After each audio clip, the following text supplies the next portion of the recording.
Saan ba yung ano guys, pipili natin guys sa server? Na VPS. Tayo. So, order tayo dito. Sa atin ito. For example, 3 months kukunin natin. 499, order natin. Pagkatapos sa order, meron tayo ng order. Mas maganda pag naka-register kayo guys. Okay. So, yun, nakuha ko is Express. 2 gigabytes of 4 gigabytes of RAM, 2 cores. So, kung plano nyo mas maraming EA gagamitin nyo, punta kayo sa Plus. Okay, or okay na yung Express lang.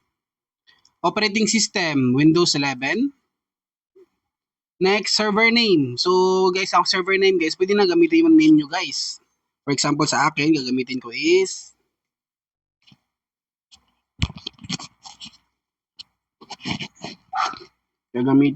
Bread Tips. Bread Tips. Yun. Administrator, then password. So, password nyo, guys, kano bahala maglagay ng password, guys. Pips. 1, 2, 3, 4, 5. Yan. Pwede na yan, guys. Then, wag na itong i-add ang additionals. Tsaka monthly, kung gusto nyo quarterly, o bayaran siya quarterly or monthly. Billing cycle. So, instead na 5.49 per month, naging ano na lang siya, 4.99. So, mas lesser siya ng $80, 80 cents. Then, apply, wala kang coupon, then check out. So, itong babayaran mo, $14.97. If quarterly kukunin mo.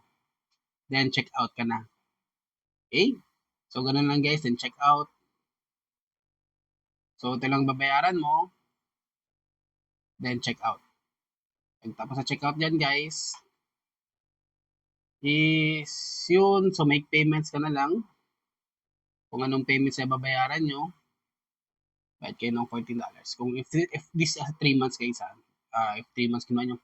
Windows 11 guys, so okay na yung Windows 11. Wag na kayo mag Windows 10 kasi mas okay na yung Windows 11. Server naman yan. So, walang problem. Pero pag gusto nyo na guys, mas mabilis yung nyo, yung PC nyo, dun talaga kayo sa Express Plus. Okay. Ganun lang. Kasi maganda 6 GB na may memory at saka 3 cores na siya. Yun, pagkatapos guys, may matanggap kayo na email. Sa email yun. So yun, may yung server ID nyo, yung password nyo, yung administrator login, then password. So paano magpasok nito, sir? Paano makapasok dito? Importante yan. Then punta tayo sa natin, doon sa remote natin, okay? Remote, yun. Desktop connection. So, i-copy natin yung tawag dito, server IP. Okay? Yung server IP, ganyan guys. Tapos, ilagay dyan. Yan, dyan ang server ID natin. Paste natin yan dyan. Paste natin.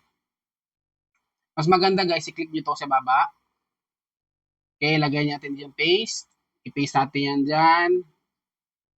Pagkatapos, paste natin dyan. Okay. Maglabas itong administrator. Ilagay yung username mo, administrator. Ito yun, administrator. Then, save. Okay, pag once mag-save yan guys, save natin. Then, connect. Maghihingi na siya ng password. Okay, maghihingi na siya ng password sa iyo. Yan, katulad yan, administrator password. Okay, remember nyo lang guys, and nilagay yung password nyo dito. Maglagay tayo ng password dito. I-check nyo itong remember. Then, okay. Yan, then i-connect na yan siya sa yan. Automatically, mako-connect na yan siya sa server natin. Okay, loading pa guys. So, yung mas maganda guys, pag mabilis yung mo, mas mabilis yung maglabas din. So, as you can see, meron akong tatlong EA.